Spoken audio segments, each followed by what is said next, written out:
Daddy is a hero. Did he admit to you that he murdered his family? He absolutely did. One of the FBI's 10 most wanted fugitives is in custody. I wish I could say I was stronger, but all that stuff did take a toll on me.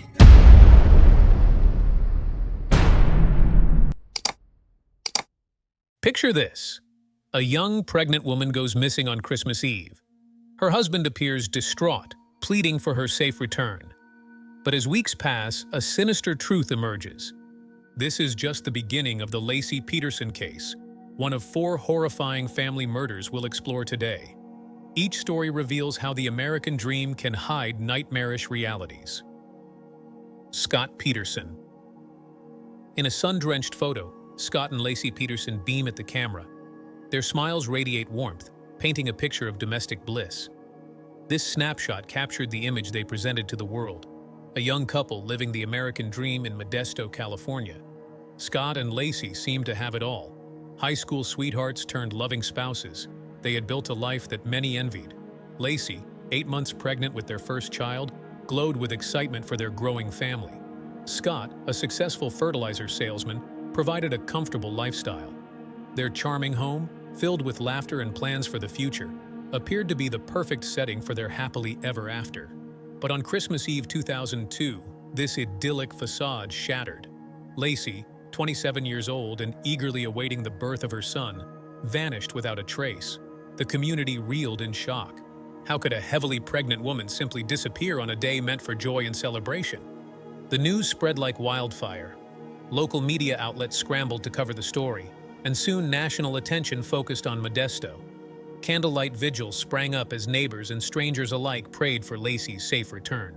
The public, captivated by the case, hungered for updates and speculated endlessly about what might have happened. In those initial days, all eyes turned to Scott Peterson. His behavior, scrutinized under the harsh glare of public attention, began to raise eyebrows. While the community mobilized search efforts, Scott's actions seemed oddly disconnected from the urgency of the situation. He was spotted fishing at Berkeley Marina, a 90-minute drive from home, on the very day Laci went missing. As days passed, he maintained an eerily normal routine, a stark contrast to the frantic worry one might expect from a husband whose pregnant wife had vanished. In televised interviews, Scott's calm demeanor struck many as unsettling. Where was the raw emotion, the desperate plea for his wife's return? As investigators dug deeper, cracks in the Petersons' perfect life began to show. The picture-perfect couple's story took a dark turn when a bombshell dropped on January 24, 2003. Scott Peterson had been having an affair. This revelation sent shockwaves through the community and dramatically shifted public perception. Suddenly, Scott's odd behavior in the wake of Laci's disappearance took on a sinister cast. His lack of urgency, his fishing trip, his calm demeanor, all now seemed potential indicators of guilt. Experts noted that his actions were inconsistent with those of a truly concerned husband. The investigation, initially focused on finding a missing woman, now zeroed in on Scott Peterson as the prime suspect. As we delve into our next case, we'll see how another seemingly perfect family man's facade crumbled under the weight of suspicion. The parallels between these stories serve as a chilling reminder that sometimes the American dream can hide the darkest of nightmares. Chris Watts.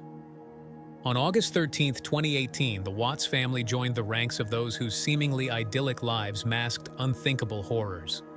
As Chris Watts stood before news cameras begging for his missing wife and daughters to come home, few could have imagined the chilling truth that lay just beneath the surface. What would it take to crack his carefully constructed facade? The Watts family seemed to embody the American dream in Frederick, Colorado. Chris, Shanann, and their 2 young daughters, Bella and Celeste, lived in a comfortable suburban home. Their social media posts painted a picture of a happy, loving family. But on that fateful August day, everything changed. Shanann and the girls vanished without a trace. The community rallied, launching search efforts alongside local police. Chris Watts appeared on TV, his face a mask of concern as he pleaded for their safe return. He spoke about his worry and desperation, but something felt off to those watching closely. As the investigation unfolded, Chris's behavior raised red flags. He remained oddly calm during interviews, a stark contrast to the frantic worry one might expect from a father whose family was missing. Detectives noticed inconsistencies in his statements about the events leading up to the disappearance. His composure seemed out of place, almost rehearsed. The search gained national attention, with Chris's media appearances drawing scrutiny. While he spoke of his missing family, his demeanor lacked the raw emotion many expected to see. This disconnect between his words and actions only deepened investigators' suspicions. On August 15th, just 2 days after the disappearance, the investigation took a dramatic turn. Chris Watts agreed to take a polygraph test. The results were clear: deception. This failure marked a turning point, focusing the investigation squarely on Chris as the prime suspect. The next day, during an intense interrogation, Chris's carefully crafted story began to crumble. Faced with mounting evidence in the failed polygraph, he finally confessed. The truth he revealed was more horrifying than anyone could have imagined. Chris described a heated argument with Shanann over his affair, which escalated into violence. In a moment of rage, he strangled her. But the nightmare didn't end there. He then suffocated his 2 young daughters, Bella and Celeste. In a chilling act of callousness, Chris loaded their bodies into his truck and drove to a remote oil site, where he buried Shanann in a shallow grave and disposed of the girls' bodies in oil tanks. As the details of Chris Watts' confession emerged, the nation reeled in shock. How could a man who appeared to be a loving father commit such an unthinkable act? Psychologists pointed to his emotional detachment and manipulative behavior as signs of a deeper psychological disturbance, possibly linked to a personality disorder. The Watts family tragedy serves as a stark reminder that appearances can be deceiving. Like the Peterson case before it, it forces us to confront the unsettling truth that sometimes the most dangerous threats can hide behind the facade of a perfect family. Christian Longo. Just when we thought we'd seen the depths of family betrayal, Christian Longo's story emerged to redefine what it means to live a lie. What drives a man to not only kill his family, but to completely reinvent himself in the aftermath? In June 2001, Christian Longo moved his family to a warehouse in Toledo, Ohio. He painted it as a fresh start, but the truth was far darker. A warrant was out for his arrest due to probation violations tied to financial crimes. Longo had been writing counterfeit checks worth $30,000 and even failed to return a test-driven minivan. His business, Final Touch, was failing despite his claims of success. By December, the Longo family had vanished. Their disappearance raised alarms when Mary Jane's sister found their warehouse hastily abandoned. The grim reality soon came to light. Bodies were discovered in coastal waters near Newport, Oregon. They were Mary Jane and the couple's 3 young children, Zachary, Sadie, and Madison. The medical examiner's findings were chilling. Mary Jane and Madison had been strangled. The cause of death for Zachary and Sadie couldn't be determined. As investigators pieced together the Longos' final months, a pattern of deception emerged. Christian had created a facade of financial success, hiding a history of fraud and lies. His move to Oregon wasn't a new beginning, but an attempt to escape mounting legal troubles. The more they dug, the clearer it became that Christian was their prime suspect. But Longo was already gone. He'd fled to Mexico, taking on a new identity. In a twist that seemed ripped from a movie script, he chose to impersonate Michael Finkel, a former New York Times writer. While authorities scrambled to find him, Longo was living it up south of the border.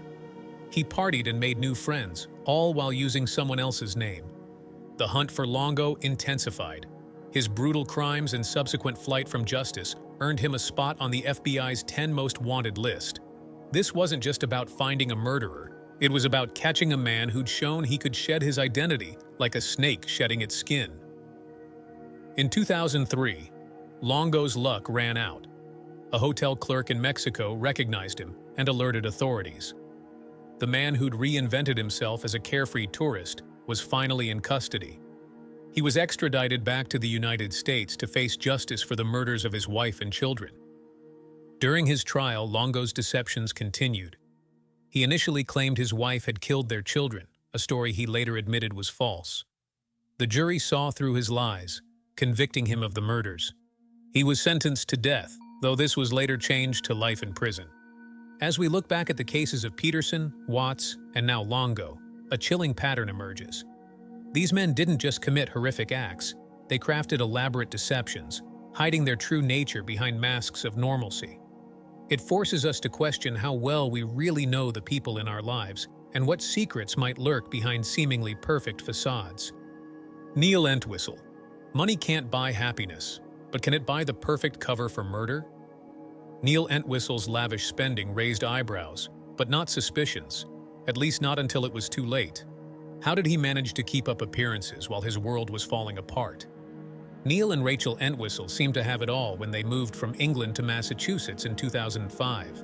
They rented a spacious home in an upscale neighborhood, drove nice cars, and appeared to live comfortably.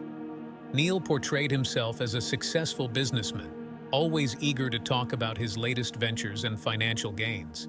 But on January 22, 2006, their American dream turned into a nightmare. Rachel's mother, worried after not hearing from her daughter for days, went to check on the family. She found Rachel and 9-month-old Lillian dead in their bed, both shot at close range. The community was shocked, and questions began to swirl about what could have led to such a tragedy. As investigators dug deeper, they uncovered a web of financial troubles and deceit that Neil had carefully hidden. Despite his outward displays of wealth, Neil was drowning in debt. He had no steady income and had been living off credit cards. His online business ventures, which he often bragged about, were nothing more than get-rich-quick schemes that never panned out. The day after the murders, Neil made a surprising move. He fled to England, his childhood home. This sudden departure raised immediate red flags for investigators. Why would an innocent man run instead of staying to help find his family's killer? The investigation quickly went international. U.S. authorities worked closely with British police to track Neil's movements and gather evidence. They discovered he had searched online for ways to kill people and dispose of bodies in the days leading up to the murders. His internet history also revealed searches about gun laws in Massachusetts. Neil's behavior in England further fueled suspicions. He visited a local shooting range and made inquiries about buying a gun. He also contacted his wife's family, spinning a tale about finding Rachel and Lillian already dead when he came home. But his story didn't add up. The evidence against Neil mounted. Forensic analysis of the crime scene revealed gunshot residue on the pillow where Rachel was found, matching the gun owned by Neil's father-in-law. Neil's DNA was found on the gun's grip. His inconsistent statements to investigators and his suspicious online searches painted a damning picture. In February 2006, Neil was arrested in London and extradited back to the United States to face trial. The prosecution argued that Neil, desperate and ashamed of his financial failures, killed his family to escape his mounting debts and start over. The facade of success he had carefully crafted had finally crumbled, revealing the dark truth beneath. As we reflect on the cases of Peterson, Watts, Longo, and now Entwistle, a disturbing pattern emerges. These men, driven by a mix of financial pressure, shame, and a desperate desire to maintain their image, chose unspeakable acts over facing their failures. Their stories serve as a chilling reminder that sometimes the most picture-perfect lives can hide the darkest secrets. These cases show us the dark underbelly of the American dream. Behind perfect family photos and suburban homes, dangerous secrets can hide. Financial pressure, shame, and the need to keep up appearances pushed these men to unthinkable acts. We need to look beyond the surface in our relationships. Red flags like sudden behavior changes, unexplained absences, or financial secrecy shouldn't be ignored. If something feels off, trust your instincts and reach out for help. As one famous quote says, "The greatest trick the devil ever pulled was convincing the world he didn't exist." It reminds us that evil can lurk in unexpected places. These stories prove that human nature is complex. Even those who seem normal on the outside can harbor darkness within.